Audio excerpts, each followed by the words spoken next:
Good morning, boys and girls. This is the last day of your map testing, and we are going to continue reading from Kaa's Hunting, one of the stories in the Jungle Book. I hope you guys are enjoying it so far. From the sounds of what we talked about in class, it seems like you are. We are going to hear more about Mowgli going off with the monkeys in this next part of the story today. Do you guys remember who it was that Baloo and Bagheera realized the monkeys were most afraid of? That's right, Kaa. And they had an idea for how to get Kaa to be kind of on their side, to go to the monkeys and get Mowgli back. Do you remember what that was? They were going to have Kaa, or they were telling Kaa that the monkeys were calling him names like Earthworm, just to get Kaa riled up and mad at the monkeys. Now, nobody likes the monkeys. Nobody likes the monkeys. But Kaa wasn't specifically out to get them until now. Now, it's not that he likes Mowgli more than others or anything like that. But he definitely doesn't like the idea that they've insulted him. And so that's really what's causing him to go after them. And Baloo and Bagheera wanted to make sure that he was hungry enough to be able to go after them, to possibly for hunting reasons too. Okay, so where did we leave off?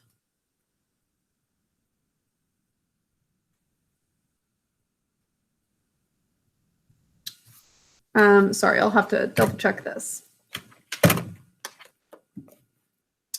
Looks like page 52. So if you've got the same book as me, you can turn to page 52.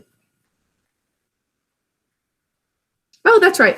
So we just left off. They heard something overhead and they're looking up. And do you remember who Mowgli actually told the news of where he was going? That's right. So we're going to see that. Baloo looked up to see where the voice came from. The voice had said, page before, up, up, up, Aloo, hello, Aloo. Look up, Baloo of the Seeonee Wolf Pack. So those were the words he heard. And Baloo did look up to see where the voice came from. And there was Chill the Kite. Now, Chill the Kite is a character who I mentioned he's like a vulture, or I think in the last video I said he is a vulture, but he's actually a kite. And a kite is a type of bird that scavenges like a vulture does. So Chill is his name, and he's a kite bird. So Chill the Kite was told by Mowgli, go tell Baloo and Bagheera where I am so they can find me. And he has found Baloo and Bagheera. Now, Chill the Kite, sweeping down with the sun shining on the upturned flanges of his wings. It was near Chill's bedtime, but he had ranged all over the jungle looking for the bear and had missed him in the thick foliage. What is it? Said Baloo. I have seen Mowgli among the Bandarlog, Chill said. He bade me to tell you.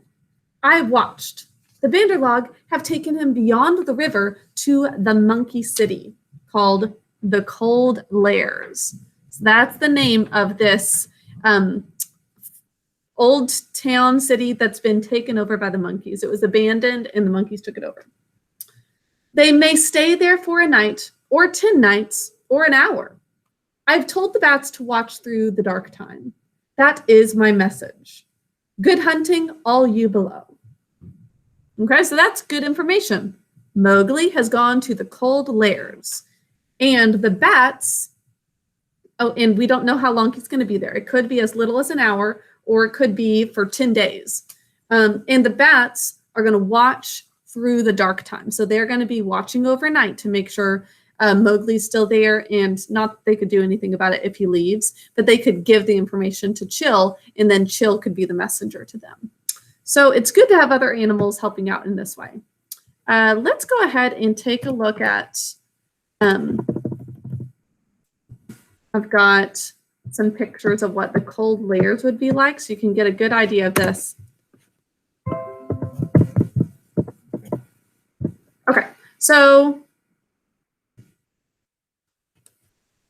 here's the Cold Lairs. This is actually from a Jungle Book movie. There's the Bandarlog, monkey people. So It's this abandoned old city that the monkeys have taken over. And by the way, here's Chill the kite, that bird that we're hearing about. Okay, so this is where they are, the cold layers, where the monkeys have taken Mowgli. Was I showing that? I'm sorry, boys and girls. I was just trying to, yeah, I was presenting that before. Okay. It switched over so quickly, I wasn't sure if it actually showed. Now, here we go. I'm still on page 52 if you're following along. Full gorge and a deep sleep to you, Chill, cried Bagheera. I will remember thee in my next kill. He's very grateful to Chill for this information. And I will put aside the head for thee alone, oh best of kites. So Bagheera is rewarding him for this information. Oh, it is nothing, Chill says. The boy held the master word. I could have done no less. And Chill circled up again to his roost. He has not forgotten to use his tongue, said Baloo with a chuckle of pride. Baloo is the one who taught him the languages of all the different animals, including the language of the kite, this bird. So Baloo's proud that his teaching has paid off. Just like I'm proud of you all when you have learned something and accomplished something. To think of one so young remembering the master word for the birds, too, while he was being pulled across trees. It's hard to remember things in when you're in danger like that. It was most firmly driven into him, said Bagheera. He's once again kind of not very happy with Baloo for being really harsh on him, like hitting him. But I am proud of him, Bagheera says, and now we must go to the cold layers. They all knew where that place was, but few of the jungle people ever went there, because what they called the cold layers was an old deserted city, lost and buried in the jungle. And beasts seldom use a place that men have once used. The wild boar will, but the hunting tribes do not. Besides, the monkeys lived there as much as they could be said to live anywhere, and no self-respecting animal would come within eyeshot of it, except in times of drought, when the half-ruined tanks and reservoirs held a little water. So nobody really goes here except for the monkeys. It is half a night's journey at full speed, said Bagheera, and Baloo looked very serious. I will go as fast as I can, he said anxiously. So Baloo is going to work really hard to keep up with Bagheera, but Bagheera's a panther. He's going to be a lot faster. We dare not wait for thee. Follow, Baloo. We must go on the quick foot, Kaa and I. So Kaa and Bagheera are going to go as fast as they can to catch up with Mowgli and the monkeys. And Baloo has to just trot along as fast as he can, but they're not going to wait up for him. Feet or no feet, I can keep abreast of all thy four, said Kaa shortly. Baloo made one effort to hurry, but had to sit down panting, and so they left him to come on later, while Bagheera hurried forward at the quick panther canter. Kaa said nothing, but strive as Bagheera might, the huge rock python held level with him. When they came to a hill stream, Bagheera gained, meaning he got ahead of Kaa, because he bounded across while Kaa swam, his head and 2 feet of his neck clearing the water, but on level ground, Kaa made up the distance. By the broken lock that freed me, said Bagheera, when twilight had fallen, thou art no slow goer. He is quite impressed with Kaa's speed. I am hungry, said Kaa. Besides, they called me speckled frog. Worm, earthworm, he keeps reminding him, and yellow to boot. So that's why he's speeding up, because of those nicknames, not because he's actually worried about Mowgli like the other two are. Okay, I'm on the top of page 54, by the way. All one, meaning it's all the same. Let us go on. And Kaa seemed to pour himself along the ground, finding the shortest road with his steady eyes and keeping to it. In the cold layers, the monkey people were not thinking of Mowgli's friends at all. They had brought the boy to the lost city and were very pleased with themselves for the time. Mowgli had never seen an Indian city before, and though this was almost a heap of ruins, it still seemed very wonderful and splendid to him. Some king had built it long ago on a little hill, You could still trace the stone causeways that led up to the ruined gates, where the last splinters of wood hung to the worn, rusted hinges. Trees had grown into and out of the walls. The battlements were tumbled down and decayed, and wild creepers hung out of the windows of the towers on the walls in bushy hanging clumps. A great roofless palace crowned the hill, and the marble of the courtyards and the fountains were split and stained with red and green, and the very cobblestones in the courtyard where the king's elephants used to live had been thrust up and apart by grasses and young trees.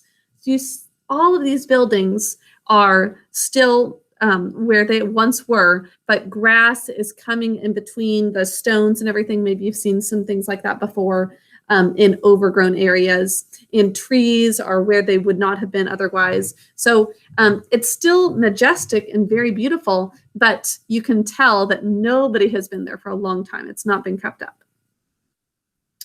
From the palace, you could see the rows and rows of roofless houses that made up the city, looking like empty honeycombs filled with blackness. The shapeless block of stone that had been an idol in the square where four roads met. The pits and dimples at street corners where the public wells once stood. And the shattered domes of temples with wild figs sprouting on their sides. Top of page 55 now. The monkeys called the place their city and pretended to despise the jungle people because they lived in the forest. The monkey people want to be like real people, and they feel very proud of the fact that they live in a city. They're proud of being able to stand on 2 feet, for example. So there's a lot of ways that they're just showing off, and they're actually not doing anything good in the jungle, nothing of value, but they just like to show off. So this is just one more area where they show off. And yet they never knew what the buildings were made for, nor how to use them. So they think that it's really cool that they live in a city because humans used to live there, but they don't actually know what the point of these buildings are and everything. And if you've got a building with no roof, there's really not much point to that. Now, they would sit in circles on the hall of the king's council chamber and scratch for fleas and pretend to be men, or they would run in and out of the roofless houses and collect pieces of plaster and old bricks in a corner, and forget where they had hidden them, and fight and cry in scuffling crowds, and then break off to play up and down the terraces of the king's garden, where they would shake the rose trees and oranges in sport to see the fruit and flowers fall. They explored all the passages and dark tunnels in the palace and the hundreds of little dark rooms, but they never remembered what they had seen and what they had not, and so drifted about in ones and twos or crowds, telling each other what they were doing as men did. So they are wandering around and don't even know what they're doing. These monkeys, they're basically doing everything just for show, but actually aren't doing anything good with their lives, right?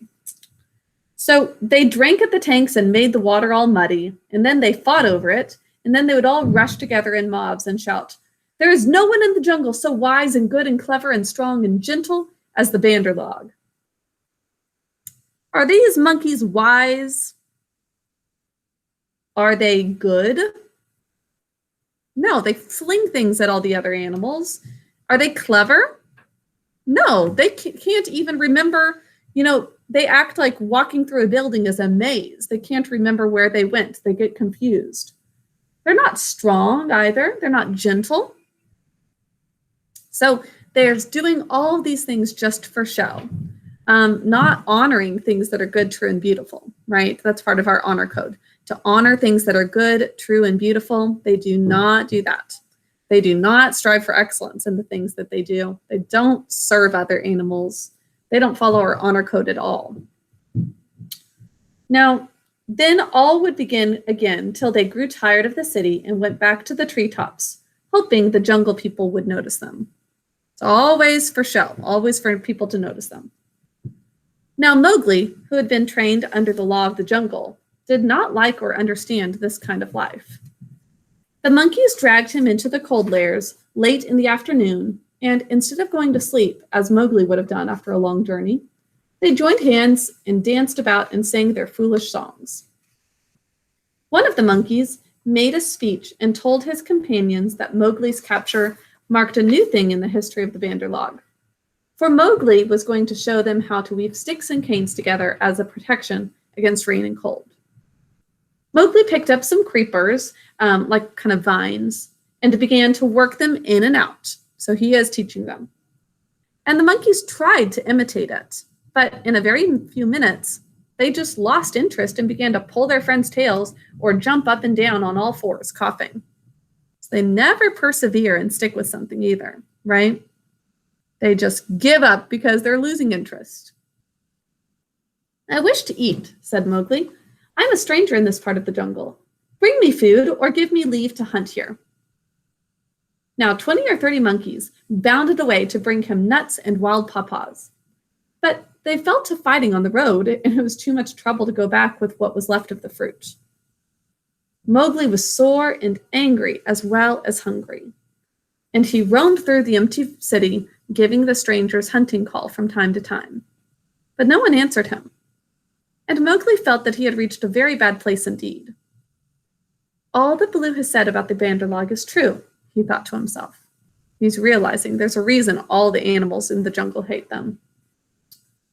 It's nothing but foolish words and little picking thievish hands. So if I am starved or killed here, it will be all my own fault. But I must try to return to my own jungle. Baloo will surely beat me, but that is better than chasing silly rose leaves with the Bandarlog. So he wants to return to Baloo. He's realizing, maybe I'm hit for doing the wrong things sometimes, but that's better than just the nonsense of the monkeys. No sooner had he walked to the city wall than the monkeys pulled him back, telling him that he did not know how happy he was, and pinching him to make him grateful. He set his teeth, like clenched them, and said nothing, but went with the shouting monkeys to a terrace above the red sandstone reservoirs that were half full of rainwater. There was a ruined summer house of white marble in the center of the terrace, built for queens dead 100 years ago. The domed roof had half fallen in, and blocked up the underground passage from the palace by which the queens used to enter. But the walls were made of screens of marble tracery, beautiful milk-white fretwork, set with agates and cornelians and jasper and lapis lazuli, and as the moon came up behind the hill, it shone through the open work, casting shadows on the ground like black velvet embroidery. Sore, sleepy, and hungry as he was, Mowgli could not help laughing when the Bandarlog began, 20 at a time, to tell him how great and wise and strong and gentle they were, and how foolish he was to wish to leave them. The monkey said, "We're great! We're free. We're wonderful. We're the most wonderful people in the jungle. We all say so, and so it must be true," they shouted. So if a bunch of fools start saying, "Oh, we're the best in the world," does that make it true? No, that's just all for show. Now, they continued and said, "Now, as you are a new listener and can carry our words back to the jungle people so they may notice us in the future, we will tell you all about our most excellent selves." Mowgli made no objection, and the monkeys gathered by hundreds and hundreds on the terrace to listen to their own speakers, singing the praises of the Bandarlog. Whenever a speaker stopped for want of breath, they would all shout together, "This is true, we all say so." Mowgli nodded and blinked and said yes when they asked him a question, and his head spun with the noise. Tabaqui the Jackal must have bitten all these people, he said to himself, and now they have the madness, like rabies. Certainly this is Diwani, the madness. Do they never go to sleep? No, there's a cloud coming to cover that moon. If it were only a big enough cloud, I might try to run away in the darkness. But I am tired. Now that very same cloud at this moment was being watched by two good friends. Who are they? That's right. We've got Baloo and Bagheera, and Kaa also has joined them. in the ruined ditch below the city wall. For Bagheera and Kaa, who are the ones who ran ahead, or slithered ahead for Kaa, they are right outside the city wall at this moment, right outside the city wall. Knowing well how dangerous the monkey people were in large numbers, did not wish to run any risks. So, why aren't they going into the city yet? They are wise, and they know that the monkeys are too powerful in large numbers, and there's a lot of monkeys in there, and only Bagheera and Kaa would be interested. Now, the monkeys never fight unless they are 100 to 1, and few in the jungle care for those odds. I will go to the west wall, Kaa whispered, and come down swiftly with the slope of the ground in my favor. They will not throw themselves upon my back in their hundreds, but I know it, said Bagheera. Would that Baloo were here, but we must do what we can. When that cloud covers the moon, I shall go to the terrace. They hold some sort of council there over the boy. Good hunting, said Kaa grimly, and glided away to the west wall. That happened to be the least ruined of any, and the big snake was delayed a while before he could find a way up the stones. Now the cloud hid the moon, and as Mowgli wondered what would come next, he heard Bagheera's light feet on the terrace. The Black Panther had raced up the slope almost without a sound and was striking. He knew better than to waste time in biting. Right and left among the monkeys, who were seated round Mowgli in circles 50 and 60 deep, so he's attacking and trying to get Mowgli free. There was a howl of fright and rage, and then, as Bagheera tripped on the rolling, kicking bodies beneath him, a monkey shouted, "There is only one here! Kill him! Kill!" So they were scared, but now that they realize it's only one panther, Bagheera, they feel like they can overcome. A scuffling mass of monkeys, biting, scratching, tearing, and pulling, closed over Bagheera, while 5 or 6 laid hold of Mowgli, dragged him up the wall of the summer house, and pushed him through the hole of the broken dome. A man-trained boy would have been badly bruised, for the fall was a good 15 feet. But Mowgli fell as Baloo had taught him to fall, and landed on his feet. "Stay there," shouted the monkeys, "till we have killed thy friends, and later we will play with thee, if the poison people leave thee alive." Poison people meaning snakes. "We be of one blood, ye and I," said Mowgli, quickly giving the snake's call. He could hear rustling and hissing in the rubbish all round him, and gave the call a second time to make sure. "Even so, down Hood Zal," said half a dozen low voices. So all these snakes are coming to his rescue. Every ruin in India becomes sooner or later a dwelling place of snakes, it says. And the old summer house was alive with cobras. So little did the monkeys know they were not the only ones there, and a bunch of snakes are there, and Kaa is leading them.